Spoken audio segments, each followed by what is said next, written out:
رفت دم آبربانک که یکم پول بگیره، ولی آبربانک کارتشو خورد. زنگ زد به پشتیبانی بانک. اونا گفتن شرمنده، امروز امکان تعمیرش نیست. باید تا فردا صبر کنید. یه ایده به سرش زد. دوباره زنگ زد و گفت من الان از آبربانکتون استفاده کردم و اشتباهی $2000 اضافه بهم داد.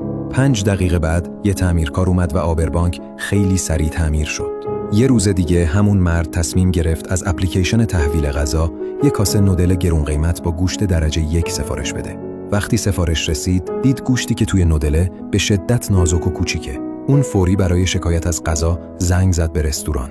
مالک اونجا خیلی بیخیال گفت خب اون گوشت دیگه، همونطور که در منو نوشته شده. مرد تلفنو قطع کرد و رفت دم یه مغازه. 0.5 کیلو گوشت خرید و اونا رو ریخت توی نودل.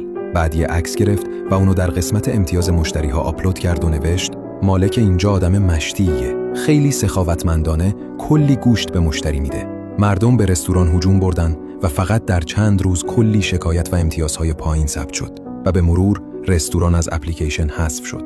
در خیلی از موقعیت‌ها در زندگی مسئله فقط چیزی که میدونی نیست، مسئله اینه که چقدر طرف مقابل تو میفهمی. این مهارتیه که تفاوت‌ها رو رقم میزنه.